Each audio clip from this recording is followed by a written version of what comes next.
सभी प्रकार के प्रमोशन सारे के सारे विभाग में वर्षों से प्रमोशन नहीं हुए थे। मुझे इस बात की प्रसन्नता है 25,000 से ज्यादा पुलिस के अधिकारी कर्मचारियों के प्रमोशन हुए। ऐसे सभी विभागों में अब तो इतना बड़ा संख्या का आंकड़ा है, लगभग 2.5 लाख से ज्यादा प्रमोशन हुए। जोरदार अभिनंदन करें। सारे के सारे सरकारी विभागों में प्रमोशन, अकेले पुलिस विभाग में 25,000 से ज़्यादा प्रमोशन। और 2.5 साल के कार्यकाल में मध्य प्रदेश की मोहन सरकार 2.5 लाख से ज़्यादा प्रमोशन दे चुकी है। ये अभी आपने सीएम के मुंह से सुना। मुख्यमंत्री का दावा है कि 2.5 साल में वो 2.5 लाख प्रमोशन दे चुकी है। बात चूंकि प्रमोशन की चल रही है तो एक बड़ा अपडेट सामने आया है इसी मामले में, जो एक कानूनी मामला फंसा हुआ है मध्य प्रदेश हाई कोर्ट में। उस पर मैं और अतुल बात करेंगे और आज की बातचीत ज़रा ख़ास होने वाली है क्योंकि आज हम कुछ किरदार भी आपके सामने इंट्रोड्यूस करेंगे। और आज से 10 सूत्र एक नई पहल भी कर रहा है इस प्रमोशन में आरक्षण केस के वीडियो के ज़रिए। वो ये है कि अब हम आपको नए तरीके से, नए रंग रूप और अंदाज में खबरें बताएंगे। और उसमें कभी मेरा किरदार जानकार का होगा, कभी अतुल का किरदार जिज्ञासु का होगा, कभी अतुल जानकार बन के आपके सामने आएगा तो कभी मैं जिज्ञासु बन के। तो हमारे इस सेगमेंट का नाम मान सकते हैं जिज्ञासु और जानकार। अतुल की कुछ जिज्ञासाएं होंगी जिसे जानकार यानी मैं शांत करूंगा, और फिर मेरी कुछ जिज्ञासाएं होंगी जिसे जानकार बन के अतुल सॉल्व करेगा। तो चलिए सीधे आते हैं मुद्दे पे और चलते हैं इस खबर की तरफ और बताते हैं आखिर ये मामला क्या है। तो अतुल, कोई जिज्ञासा है इस मामले में तुम्हारी? बिल्कुल जिज्ञासा है। पूछो। पहली तो जिज्ञासा मेरी यही है कि प्रमोशन में आरक्षण का जो मामला मध्य प्रदेश हाई कोर्ट में चल रहा है, उसमें जो हमें जो जानकारी मिली कि सामान्य वर्ग आपत्ति उठाने वाला है, किस पर आपत्ति उठाने वाला है सामान्य वर्ग? सामान्य वर्ग आपत्ति उठाने वाला है सरकार के डेटा पर। सरकार ने जो डेटा दिया है और प्रमोशन का जो फॉर्मूला सरकार ने वहाँ पर बताया है, एक्स वाई, फिर ओबीसी को इतना, एसटी को इतना, एससी को इतना %, इस पर मैं बात करने वाला हूँ। पहले तुम ये बताओ तुम्हारी मूल जिज्ञासा क्या है? मूल जिज्ञासा मेरी यही है कि अब जैसे इसमें ये लिखा हुआ है कि सामान्य वर्ग सरकार के क्वांटिफिएबल डेटा को चुनौती देगा। बिल्कुल ठीक है। क्वांटिफिएबल डेटा क्या होता है? देखिए, क्वांटिफिएबल का डेटा का मतलब ये होता है कि विभागवार, वर्गवार जो जानकारी सरकार के पास है कि किस वर्ग से कितने व्यक्तियों को कब कब प्रमोशन मिला है। सिंपल से अगर हम आसान भाषा में क्वांटिफिएबल डेटा हो गया, ये क्वांटिफिएबल डेटा हो जाएगा। ठीक है। अब यहाँ पर जो हम बात कर रहे थे एक्स और वाई फैक्टर, ये पूरा गणित है। पहले ये बताओ मुझे, क्वांटिफिएबल डेटा आपने बता दिया, लेकिन अब यहाँ पे जो लिखा हुआ है कि जो दलील देने वाला है वो अनुसूचित जाति और जनजाति को लेकर वो ये कहेगा कि कई विभागों में अनुसूचित जाति और अनुसूचित जनजाति वर्ग का प्रतिनिधित्व पहले से पर्याप्त है। तो यही तो क्वांटिफिएबल डेटा का आधार है कि भाई किस वर्ग से कितने लोगों को प्रमोशन दिया है, कितनों को प्रतिनिधित्व मिल रहा है, ये बताना है सरकार को। इसके बावजूद पदोन्नति में आरक्षण जारी रखा गया, ये अब दलील देगा सामान्य वर्ग जो उन्होंने तैयारी की है। और बार बार जिसकी बात कर रहे हो एक्स फैक्टर, वाई फैक्टर, बिल्कुल ये गणित है, पूरा गणित। ये गणित प्रमोशन में आरक्षण वाले मामले में भी लागू होता है। तो क्या सरकार गणित लाके प्रमोशन? बिल्कुल गणित लगा के करेगी, बिल्कुल गणित है ये। मान लो एक्स, मान लो वाई, गणित पढ़ा है ना? हाँ पढ़ा तो। हाँ, तो गणित में ये भी पढ़ा होगा ना, माना एक्स, एक्स का मान ये, माना वाई, वाई का मान ये। तो चलिए बताते हैं सिलसिलेवार तरीके से। लेकिन इसमें जैसे ये लिखा हुआ है, जो यहाँ पे ये लिखा हुआ है कि प्रमोशन में आरक्षण नियमों के मुताबिक एससी वर्ग के लिए आरक्षण का फॉर्मूला जो बताया गया सरकार ने, वो फॉर्मूला बताया सरकार ने, आरक्षित पद बराबर कुल पद into 16 into x divided by 100। अब ये 16 क्या है? 16 मतलब है अनुसूचित जाति वर्ग का मध्य प्रदेश में आरक्षण, एससी का 16% आरक्षण, ये 16 वो है। अच्छा, बिल्कुल। तो ऐसे ही इसीलिए एसटी का लिखा हुआ इसी है। तरह एसटी का तुम्हें लिखा मिलेगा उस 16 की जगह वाई। तो एसटी को मध्य प्रदेश में शेड्यूल्ड ट्राइब को, अनुसूचित जनजाति को 20% आरक्षण है। समझ में आ गया? मतलब ऐसा है कि इसमें से आरक्षित पद जितने किए सरकार ने प्रमोशन के लिए, उसके कुल पदों का 20% निकालेंगे एसटी के लिए, ऐसे ही 16% निकालेंगे एससी के लिए। हाँ। ऐसा अब आते हैं एक्स और वाई पर कि ये एक्स और वाई क्या है, इसको भी जानना पड़ेगा ना, क्योंकि इसी से तो मल्टीप्लाई करेंगे हम परसेंटेज उसका, आरक्षण का। तो अब यहाँ पर एक्स या वाई का मान 1 रखा जाता है। ये फॉर्मूला है, सरकार का फॉर्मूला है। इस फॉर्मूले पर हम सवाल नहीं उठा सकते। ये फॉर्मूला क्या है, कैसे काम करेगा, वो हम आपको बता रहे हैं। तो यदि एक्स और वाई का मान 1 रखा जाता है तो पूरा आरक्षण लागू होगा। यानी अगर एससी के लिए 16% है तो पूरा 16% लागू होगा, और एसटी के लिए 20% है तो टोटल 20% लागू होगा, मल्टीप्लाइड बाय एक्स और वाई यानी 1। यदि मान कम होता है तो आरक्षण का प्रतिशत भी घट जाता है। यानी यदि x और मान का y का जो मान है, वैल्यू है, वो 1 से कम होगी, 0.9, 0.8, 0.7 एंड सो ऑन, तो आरक्षण का परसेंटेज भी घट जाएगा। जाहिर सी बात है कि 20 into 1 is equal to 20, but 20 into 0.9 it will be less than 20, तो कम हो जाएगा। तो जब फॉर्मूला सरकार ने तय कर लिया, उसके हिसाब से प्रमोशन दे रही है सरकार, तो फिर ये सामान्य वर्ग ऐसा क्यों बोलने वाला है कोर्ट में कि एक्स और वाई तय करने का कोई स्पष्ट पैमाना ही नहीं दिखता? बिल्कुल, तो इस पर भी दासूत्र ने जानकारों से जानकारी जुटाई है, और जो जानकारी हमें मिली है उसके मुताबिक सामान्य वर्ग अदालत में यह भी कह सकता है कि एक्स और वाई तय करने पर कोई स्पष्ट पैमाना नहीं दिखता। एक जैसे हालात वाले विभागों में अलग अलग मान तय किए गए हैं, इससे पूरी प्रक्रिया पर सवाल खड़े होते हैं। वही बात है कि सामान्य वर्ग जिस चीज को आधार बना रहा है वो ये है कि अगर मान 1 रखना है तो 1 ही रखिए, 0.9 रखना है तो 0.9 रखिए। किसी विभाग में आपने 1 रख दिया है, किसी विभाग में आपने उससे कम रख दिया है, तो इससे तो ऑब्वियस सी बात है, ये सामान्य वर्ग का पक्ष है कि डेटा गड़बड़ाएगा ना, प्रमोशन के जो प्रावधान है उसका कहीं ना कहीं उल्लंघन होगा। इसी फॉर्मूले पर सवाल उठ रहे हैं, और इसी वजह से प्रमोशन में आरक्षण का जो मामला है वो लगातार प्रतिनिधित्व की बात पे आके अटक जाता है। क्यों? क्योंकि सरकार के पास जो क्वांटिफिएबल का हम हिंदी में अगर मतलब समझे तो ये होगा संख्यात्मक। संख्यात्मक यानी अगर मान लीजिए आपके विभागों में कुल 5 लाख कर्मचारी काम करते हैं, तो उन 5 लाख कर्मचारियों में कितने कर्मचारी एसटी वर्ग के हैं, यानी पर्टिकुलर विभाग में, पर्टिकुलर सरकारी सिस्टम में एसटी वर्ग का, एससी वर्ग का, ओबीसी वर्ग का, सामान्य वर्ग का कितना प्रतिनिधित्व है, सरकार ये आंकड़ा बताए। और सरकार यही आंकड़ा पेश नहीं कर पा रही है पूरी मजबूती के साथ, और इसी आंकड़े पे बार बार सवाल खड़े हो रहे हैं। अब यहां पर प्रतिनिधित्व का सही आकलन किया जाता है तो कई जगह आरक्षण का प्रतिशत कम होना चाहिए था, ये तर्क है सामान्य वर्ग का।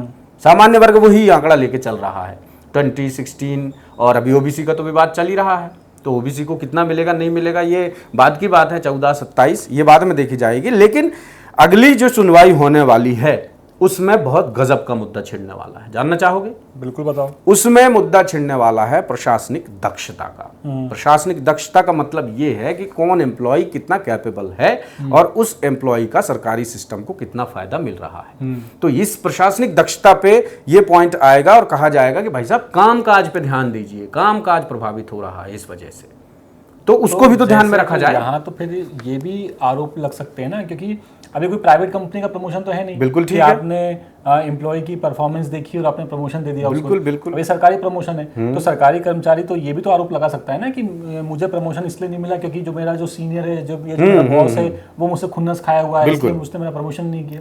तो ये देखिए, ये बात तो सरकारी सिस्टम हो, प्राइवेट सिस्टम हो, कहीं भी हो, पर्सन टू पर्सन डीलिंग्स हर जगह होती है। बात अगर हम नियम की करें तो इसीलिए तो यहाँ पर एसीआर के आधार पर दक्षता मापी जा रही है ना, उसी का तो विरोध हो रहा है ना। ये बात सरकारी सिस्टम में भी तो उठ रहा है, जो अलग अलग वर्ग के जो प्रतिनिधित्व करता है वो यही मुद्दा तो उठा रहे हैं कि आखिर सरकार एसीआर यानी गोपनीय रिपोर्ट के आधार पर दक्षता क्यों माप रही है। ऐसा नहीं होना चाहिए, यही तो कह रहा है सामान्य वर्ग। और सामान्य वर्ग का यह भी तर्क है कि किसी विभाग की वास्तविक कार्यक्षमता का आकलन अलग अलग होना चाहिए। आप फिशरीज डिपार्टमेंट है, फिशरीज डिपार्टमेंट के व्यक्ति की दक्षता अलग होगी ना, गृह विभाग के व्यक्ति की दक्षता अलग होगी, पुलिस विभाग के व्यक्ति की दक्षता अलग होगी, शिक्षा विभाग के व्यक्ति की दक्षता अलग होगी। तो दक्षता यानी संबंधित विभाग में काम करने का जो आपका तौर तरीका है, जो आपको रिक्वायरमेंट चाहिए, उस दक्षता की बात अब कोर्ट में होने वाली है। अब यहां पर एक्स और वाई की बात बार बार इसलिए हो रही है क्योंकि एक्स और वाई फैक्टर तय करने के बाद 5 साल तक इस फॉर्मूले को लागू रखने का प्रावधान है, ये सरकार ने तय कर लिया है। यानी वो फॉर्मूला गलत हो सही हो, 5 साल के लिए वो फॉर्मूला लागू रहेगा और इसी का विरोध हो रहा है। प्रमोशन ऐसे ही मिलेंगे, बिल्कुल 5 साल तक इसी फॉर्मूले के आधार पर प्रमोशन मिलेंगे, और इसीलिए तो सामान्य वर्ग इस व्यवस्था पर सवाल उठा रहा है। हालांकि एसटी और एससी वर्ग के भी अपने ऑब्जर्वेशन है। नहीं तो अब हमारे पास भी कई सवाल आते हैं, मेरी भी जिज्ञासा ही जाननी है। बिल्कुल। क्या कि प्रमोशन में आरक्षण क्यों? देखिए, प्रमोशन में आरक्षण क्यों, इसका संवैधानिक जवाब भी है और इसका जो वर्गवार जो विरोध हो रहा है उस हिसाब से भी जवाब है।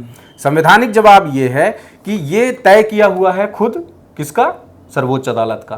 प्रमोशन में आरक्षण के कई केस लगे थे इससे पहले भी, उन केसेस में अपनी गणना के हिसाब से, आकलन के हिसाब से सुप्रीम कोर्ट ने तय किया था कि भाई इधर इतना, इधर इतना, इधर इतना, प्रदेश में इस विभाग में इतना, इस विभाग में इतना, और वो भी जो उनको ऑलरेडी परसेंटेज मिल रहा है। जैसे अभी हमने बात की कि मध्य प्रदेश में एसटी को कितना मिल रहा है, 16% आरक्षण, तो वही आरक्षण यहाँ पर लागू होगा।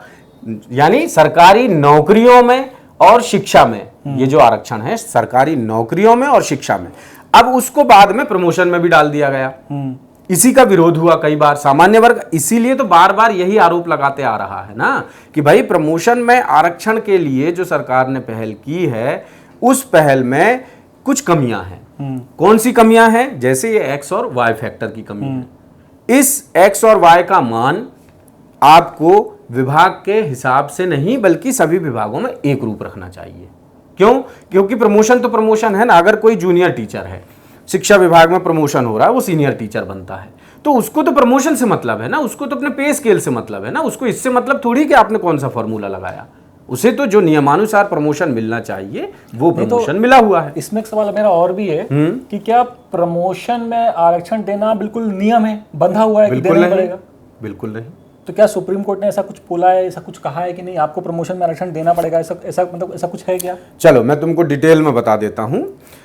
ये जो है प्रमोशन में आरक्षण, ये पहली बात तो है मौलिक मतलब अधिकार नहीं है, ठीक है। सुप्रीम कोर्ट, जैसा मैंने बताया कि अलग अलग केसेस के हिसाब से सुप्रीम कोर्ट ने अलग अलग फैसले दिए हैं, लेकिन सुप्रीम कोर्ट ने यह भी कहा है कि संविधान के अनुच्छेद 16(4) और 16(4)(a) के तहत आरक्षण का दावा करना किसी भी व्यक्ति का मौलिक अधिकार नहीं है। पॉइंट नंबर 1 प्रमोशन में। हाँ, ठीक है। इसके बाद ये राज्यों की मर्जी है।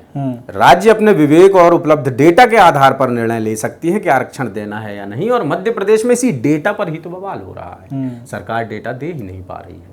सरकार करना चाहती है, सरकार के पास डेटा क्यों नहीं है फिर? सरकार के पास डेटा, उसके हैं कर्मचारी, उसके निकाल डेटा कि कौन कितना है। ये डेटा सरकार ने कलेक्ट ही नहीं किया है भाई साहब। मध्य प्रदेश में प्रमोशन कब से रुके हैं पता है आपको? 2016, लगभग 10 साल हो गए।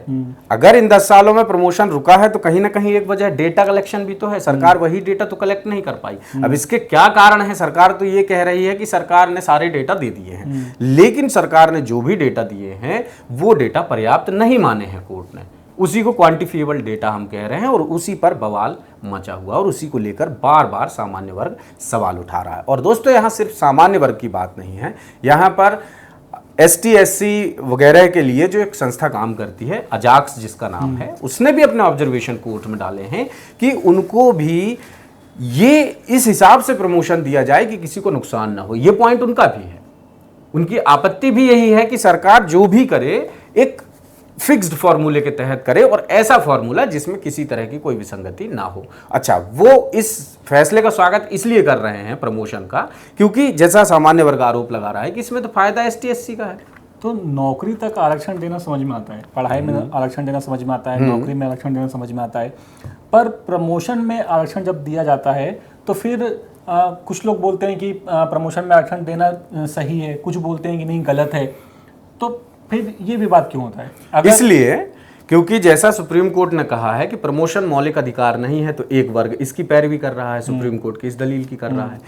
एक वर्ग ये कह रहा है कि राज्यों की मर्जी है, राज्य सरकार चाहे तो स्वविवेक से निर्णय ले सकती है। तो बस एक पक्ष ये है, एक पक्ष ये है, सिंपल सी बात है। और एक Nagaraj versus Union of India case का जिक्र मैं यहां कर देता हूं। इस मामले में कोर्ट ने पदोन्नति में आरक्षण को सही ठहराया था। तो रेफरेंसेस के माध्यम से लोग सही ठहरा रहे हैं और रेफरेंसेस के माध्यम से उसका विरोध कर रहे हैं, लेकिन इसके लिए पिछड़ेपन के आंकड़े, अपर्याप्त प्रतिनिधित्व और प्रशासनिक क्षमता का ध्यान रखने की शर्तें तय की गई थी। ये नहीं था कि आंख बंद करके आप प्रमोशन में आरक्षण दीजिए। उसके पीछे एक बार फिर से सुन लो, उसके पीछे पिछड़ेपन के आंकड़े, पर्याप्त या अपर्याप्त प्रतिनिधित्व और प्रशासनिक क्षमता का ध्यान रखने की शर्त भी सुप्रीम कोर्ट ने तय की। और मध्य प्रदेश की गवर्नमेंट अगर अभी उलझी हुई है कहीं पर, तो वही डेटा परख, उसके पास पर्याप्त या अपर्याप्त प्रतिनिधित्व का डेटा ही नहीं है फुल फ्लेज्ड। ये कोर्ट का कहना है। कोर्ट में डेटा सबमिट किए गए हैं, ऐसा नहीं कि सरकार ने डेटा नहीं दिया है, लेकिन उस डेटा को कोर्ट ने अपर्याप्त माना है, और उसी डेटा को आधार बना के सामान्य वर्ग जो दलीलें रखने वाला है वो अभी हमने दर्शकों को बताई। चलो, और कोई जिज्ञासा? मुझे तो समझ में आ गया। उम्मीद करता हूँ ये जो हमारे दर्शक हमें देख रहे हैं इन्हें भी समझ में आ गया होगा। बिल्कुल आएगा, क्योंकि हमने जो बात कही है वो हमने तमाम तथ्यों, तर्कों, सबूतों, सुप्रीम कोर्ट के जो फैसले आए हैं उनके आधार पर, और सरकार लगातार क्या कर रही है हमने इतना तो बता दिया है अपने दर्शकों को कि उनको बहुत सारे मुद्दे तो जानकारी में हैं उनके। तो चलिए हमारे दर्शकों को हमारा वीडियो लाइक करने दीजिए, चैनल को सब्सक्राइब करने दीजिए। बिल्कुल, और बताइएगा ये जो हमने सेगमेंट शुरू किया है जिज्ञासु और जानकार, इसमें आपका भी बहुत बड़ा रोल है। हम चलते हैं सर के पास, प्रमोशन की बात करते हैं। बिल्कुल करते हैं। और जाने से पहले मैं आपको एक रिक्वेस्ट है आपसे कि ये जो है जिज्ञासु और जानकार, इस सेगमेंट की खास बात एक ये भी है, आप भी कंट्रीब्यूट कर सकते हैं। आप कमेंट बॉक्स में आइए, आप अपने मुद्दे लिख के हमको भेजिए कि जो मुद्दे आपको समझ में नहीं आ रहे हैं। हम कोशिश करेंगे, हम विभागों में, हम सरकार के मंत्रियों से और जानकारों से बात करके स्पष्ट क्लैरिफिकेशन आपके सामने लेकर आएंगे। आप जो भी जानना चाहते हैं, जो भी समझना चाहते हैं, पूछना चाहते हैं, कमेंट करके हमें ज़रूर बताएं। हमारे जो सोशल मीडिया प्लेटफॉर्म्स हैं, यूट्यूब हो, फेसबुक हो, इंस्टाग्राम हो, कमेंट करिए, हम तक अपने सवाल पहुंचाइए। हम आपके सवालों को ज़रूर अपने मंच पर जगह देंगे। तब तक के लिए देखते रहिए दास सूत्र। लेटेस्ट, इन्वेस्टिगेटिव और इन डेप्थ खबरें देखने के लिए ज्वाइन कीजिए दास सूत्र का व्हाट्सएप चैनल, सब्सक्राइब कीजिए यूट्यूब चैनल, लाइक कीजिए फेसबुक पेज और पढ़ते रहिए www.dasootra.com।